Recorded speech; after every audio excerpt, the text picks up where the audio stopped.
आज हम लोग स्टडी करेंगे क्लास 10th केमिस्ट्री का chapter number 3 metals and non metals.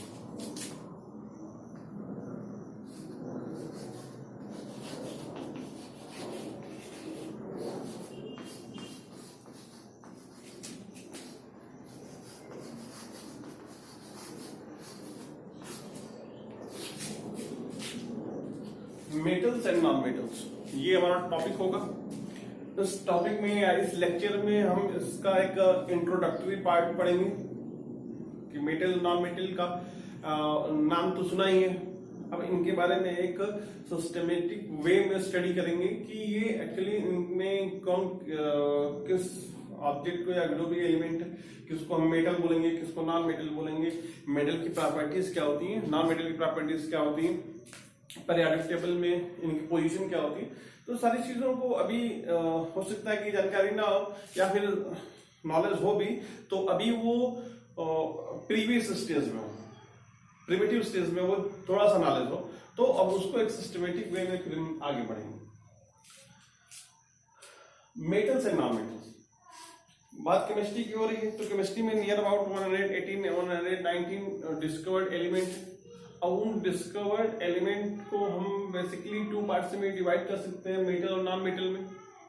एक रफ क्लासिफिकेशन करें तो उसमें से कुछ जो एलिमेंट्स होते हैं वो मेटल कैटेगरी में आ जाएंगे, कुछ जो होते हैं वो नॉन मेटल के कैटेगरी में आ जाएंगे। तो बस बेसिकली वही पढ़ना है कि इसको हम मेटल बोलेंगे, किसको नॉन मेटल बोलेंगे, मतलब मेटल की क्या प्रॉपर्टीज होती है और नॉन मेटल की क्या प्रॉपर्टीज होती है, तो उन्हीं को स्टडी करना है। अब ये जो टॉपिक है इसको पढ़ने से पहले 2-3 टर्म्स हैं, उनको समझ लेंगे।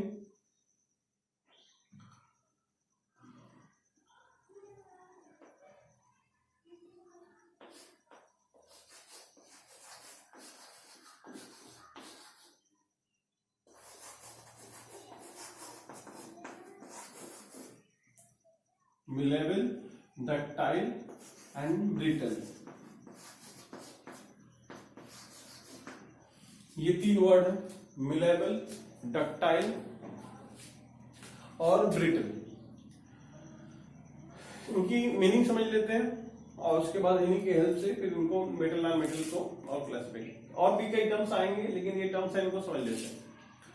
मिलेबल का मीनिंग होता है कि किसी भी ऑब्जेक्ट को उसको हम बीट कर या हैमरिंग करें तो जब वो एक सीट के फॉर्म में कन्वर्ट हो जाते हैं, मतलब कोई भी एलिमेंट या कोई भी एलिमेंट की बात कर ले कि अगर कोई भी एलिमेंट है, अगर उस एलिमेंट को हम बीट करें, हैमरिंग करें, तो वो एक सीट के फॉर्म में कन्वर्ट हो जाए। तो अगर ऐसा कोई ऑब्जेक्ट है या ऐसा कोई एलिमेंट है जिसको हैमरिंग करने के बाद वो एक सीट टाइप अपीयरेंस देता है, तो उसको बोलेंगे कि वो जो एलिमेंट है वो मिलेबल है। डक्टाइल का मतलब क्या होता है कि कोई भी एलिमेंट है, अगर उस एलिमेंट को हम स्ट्रिच करें, उसको हम थोड़ा सा दोनों साइड से अगर उसको हम थोड़ा सा फोर्स अप्लाई करें तो उसमें जो उसकी लेंथ है उसमें इंक्रीजमेंट हो, और इंक्रीजमेंट करके अगर उसको हम अगर उसको एक वायर लाइक स्ट्रक्चर में कन्वर्ट कर लेते हैं तो उस नेचर को, एलिमेंट के उस नेचर को बोलेंगे कि वो डक्टाइल है। और थर्ड है ब्रिटल। ब्रिटल का मतलब कि अगर कोई ऑब्जेक्ट है और उस ऑब्जेक्ट को अगर हम हैमरिंग करें तो हैमरिंग के बाद वो सीट के फॉर्म में ना कन्वर्ट हो और वो स्मॉलर पीसेस में ब्रेक हो जाए। अगर वो स्मॉलर पीसेस में ब्रेक हो रहा है तो उसको हम बोलेंगे कि वो है ब्रिटल। जैसे ये चॉक है, अगर इस चॉक को अगर हम बीट करें, हैमरिंग करें, तो ये नंबर ऑफ पीसेस में ब्रेक हो जाएगा, ये सीट के फॉर्म में कन्वर्ट नहीं होगा। तो कह सकते हैं कि ये जो चॉक है ये ब्रिटल नेचर का है, मिलेबल और ये डक्टाइल है। अब इनके हेल्प से मेटल्स और नॉन मेटल्स को स्टडी कर लेते हैं। तो जो मेटल्स होते हैं,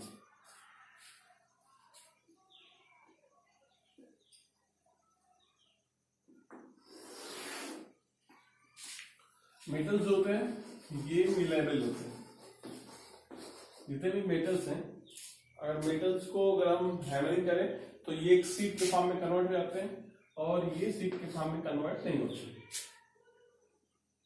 दूसरा जो है मेटल जो है इनको हम स्ट्रेच करके वायर के फॉर्म में कन्वर्ट करा सकते हैं, जो कि हमारे वायर है एल्यूमिनियम, कॉपर, आयरन। तो इनके वायर इनको हम वायर के फॉर्म में कन्वर्ट करा लेते हैं, जो डेली एग्जाम्पल है हमारा। और ये जो नॉन मेटल है इनमें नहीं होता। और जो ये मेटल्स होते हैं ये ब्रिटल नहीं होते, मतलब इनको हम बीट करें, हैमरिंग करें तो ये नंबर ऑफ पीसेस में ब्रेक नहीं करते, और ये जो होते हैं नंबर ऑफ पीसेस में ब्रेक कर जाते हैं। तो कह सकते हैं कि जो नॉन मेटल्स होते हैं वो ब्रिटल होते हैं, और जो मेटल होते हैं वो मिलेबल होते हैं और डक्टाइल होते हैं। और भी कई प्रॉपर्टीज होती है मेटल नॉन मेटल की। जब हमारा टॉपिक स्टार्ट होगा, एक्चुअल टॉपिक स्टार्ट होगा properties of metal and non metal, तो उसमें वन बाय वन पढ़ेंगे। मेटल जो होते हैं वो सोनरस होते हैं, मतलब उनको हम बीट करें तो उससे साउंड प्रोड्यूस होता है। नॉन मेटल है, उनको अगर बीट करें तो ज्यादा साउंड प्रोड्यूस नहीं होता है। मेटल के पास एक अपनी चमक होती है, साइन होती है। नॉन मेटल डल होते हैं, इनका कोई साइन नहीं रहता। तो कई नेचर है उनको पढ़ेंगे। और इसमें एक और आयन के फॉर्म में देखा जाए तो बेसिकली जो मेटल्स और नॉन मेटल्स होते हैं, जो मेटल्स होते हैं वो आयन का फॉर्मेशन करते हैं, और जो आयन होता है वो केटायन होता है। मेटल जो आयन का फॉर्मेशन करते हैं वो केटायन का फॉर्मेशन करते हैं, और जो नॉन मेटल आयन का फॉर्मेशन करते हैं वो एनायन या नेगेटिव आयन का फॉर्मेशन करते हैं। अब ये जो टॉपिक है आयन, आयन कहते हैं किसको है, अगर किसी एलिमेंट पे अगर कोई चार्ज अप्लाई हो जाता है, किसी एलिमेंट पे या किसी एटम पे अगर कोई चार्ज अप्लाई हो जाता है, नेगेटिव चार्ज अप्लाई हो या फिर पॉजिटिव चार्ज अप्लाई हो, तो अगर कोई चार्ज अप्लाई हो जाता है तो उसको हम कहते हैं कि वो आयन के फॉर्म में कन्वर्ट हो गया। अब जो आयन्स है, अगर पॉजिटिव आयन है तो केटायन, नेगेटिव आयन है तो एनायन। अब किसी भी एटम पे चार्ज अप्लाई कब होता है, क्लास 9th में पढ़े होंगे कि जो एटम होते हैं वो नेचुरली न्यूट्रल होते हैं। एटम जो होता है वो नेचुरली न्यूट्रल होता है। अब पढ़े कि कोई भी एटम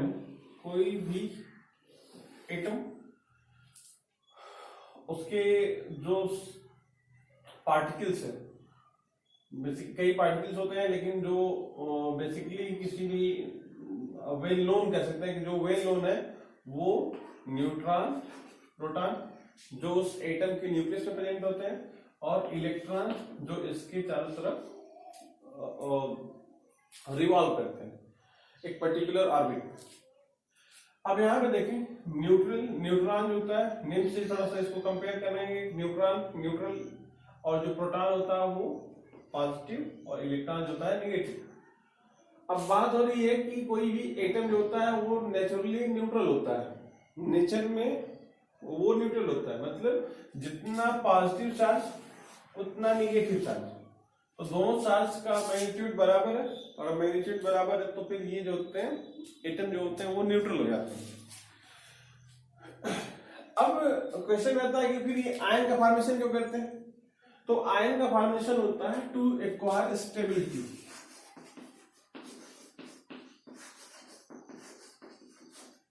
कोई भी, ये वर्ड में बात कर ले कि कोई भी चीज होती है वो अपने आप को स्टेबल होना चाहती है।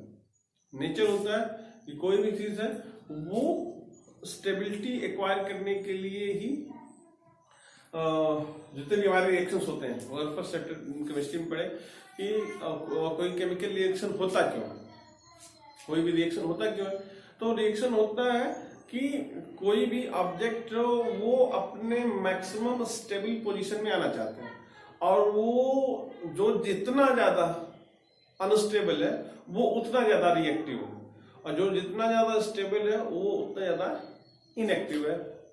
जैसे हम बात करें इनर्ट गैसेस क्या होती है, वो स्टेबल होती है, तो स्टेबल होती है तो जनरली वो किसी केमिकल रिएक्शन में पार्टिसिपेट नहीं करती। लेकिन अगर हमारे अगर हम क्लासिफिकेशन पढ़ेंगे एलिमेंट क्लासिफिकेशन, तो जो हमारा पीरियोडिक टेबल है, उस पीरियोडिक टेबल में एक ग्रुप रहता है कि उस पर्टिकुलर एरिया के जो एलिमेंट्स होते हैं वो हाईली एक्टिव होते हैं, और जैसे जैसे हम लेफ्ट टू राइट या फिर टॉप टू बॉटम जाते हैं तो रिएक्टिविटी में डिफरेंसेस आते रहते हैं। तो जब ये टॉपिक आएगा तो उस टाइम पढ़ेंगे। लेकिन बात वही है कि ये आयन का फॉर्मेशन क्यों होता है। तो कोई भी एलिमेंट अपने नियरेस्ट आइडियल गैस या जो हमारी इनर्ट गैसेस होती हैं, इनर्ट गैसेस के इलेक्ट्रॉनिक कॉन्फ़िगरेशन को अचीव करना चाहता है, क्योंकि जो इनर्ट गैसेस का जो इलेक्ट्रॉनिक कॉन्फ़िगरेशन होता है वो हाईली स्टेबल होता है। तो कोई भी एलिमेंट है अपने सबसे पास वाले आइडियल गैस के इलेक्ट्रॉनिक कॉन्फ़िगरेशन को अचीव करना चाहते हैं, और उसके लिए या तो फिर वो इलेक्ट्रॉन को लॉस करते हैं या फिर इलेक्ट्रॉन को गेन करते हैं। अगर वो इलेक्ट्रॉन को लॉस करते हैं, अगर यहां हम देखें, मान लेते हैं कि हमने बताया कि जितना पॉजिटिव होता है उतना नेगेटिव। अगर हम मान लेते हैं कोई एलिमेंट है जिसपे 6 प्रोटॉन है और 6 इलेक्ट्रॉन है, तो ये इसका पॉजिटिव साइन, इसका नेगेटिव साइन, दोनों का मैग्नीट्यूड बराबर है, ये न्यूट्रल। लेकिन अगर यही ऑब्जेक्ट है और ये अपने आप को स्टेबल होने के लिए एलिमेंट को या इलेक्ट्रॉन को रिसीव करता है या फिर लॉस करता है, तो अगर इसका हम इलेक्ट्रॉनिक कॉन्फ़िगरेशन लिखें तो ये 2 4, तो खैर ये तो बीच वाली पोजीशन आ गई कि इस कंडीशन में आने के बाद थोड़ी सी इनकी रिएक्टिविटी जो होती है वो सेंटर में है। जितना लॉस करते हैं, लॉस करने में जितनी एनर्जी चाहिए उतना गेन करने में चाहिए, तो ये थोड़ी सी यहाँ पे प्रॉब्लम होती। दूसरा कोई ले लें समझने के लिए, प्रॉब्लम का मतलब कि समझने के पॉइंट ऑफ व्यू से जब आगे हायर क्लासेस में जाएंगे तो ये समझ में आएगा। बात कर लेते हैं सोडियम का इलेक्ट्रॉनिक कॉन्फ़िगरेशन या एटॉमिक नंबर 11, तो इसके न्यूक्लियस में 11 प्रोटॉन होंगे और इसके बाद उतने ही इलेक्ट्रॉन होंगे, तो जितना पॉजिटिव है उतना ही नेगेटिव है। अगर इसका हम इलेक्ट्रॉनिक कॉन्फ़िगरेशन लिखें, 2 8 1 और इसके पास जो इनर्ट गैस है उसका इलेक्ट्रॉनिक कॉन्फ़िगरेशन है 2 8, तो अब ये जो सोडियम ये इस पोजीशन को अचीव करना चाहेगा 2 8 वाली पोजीशन को, या तो उसके बगल में ये 2 8 वाली पोजीशन है और नहीं तो एक इनर्ट गैस है आर्गन, ये 2 8 8 की पोजीशन, या तो ये इस पोजीशन को अचीव करे या तो फिर इस पोजीशन को अचीव करे। तो अगर इस पोजीशन को लाना है तो 7 इलेक्ट्रॉन की इसकी रिक्वायरमेंट होगी, और इस पोजीशन पे जाना है तो सिर्फ एक इलेक्ट्रॉन को ये लॉस करेगा और इस पोजीशन को अचीव कर लेगा। तो इसके लिए इजी है कि ये एक इलेक्ट्रॉन को लॉस कर देता है। कभी भी न्यूक्लियस के अंदर से कोई लॉस नहीं होता स्टेबिलिटी के लिए। अगर ये अपने आप को स्टेबल करना चाहता है तो जो भी स्टेबिलिटी होगी वो इलेक्ट्रॉन का लॉस या गेन होगा।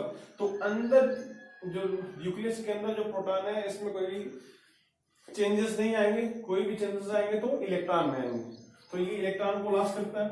तो अब इसकी पोजीशन हो गई 2 8, अब ये स्टेबल होगा। अगर ये स्टेबल होता है समझ लें 2 8 10 इलेक्ट्रॉन हो गए, तो जब 10 इलेक्ट्रॉन हो गए, जो हमने यहाँ 11 लिखा था यहाँ 10 इलेक्ट्रॉन, यहाँ पे पॉजिटिव साइन 11 है, नेगेटिव साइन 10 है, तो इस पे जो हमारा चार्ज अप्लाई हो जाएगा किसका मैग्नीट्यूड ज्यादा है, प्लस का। कितना ज्यादा 1। तो ऐसे हम आयन दिखाते हैं कि आयन का फॉर्मेशन होता है कैसे।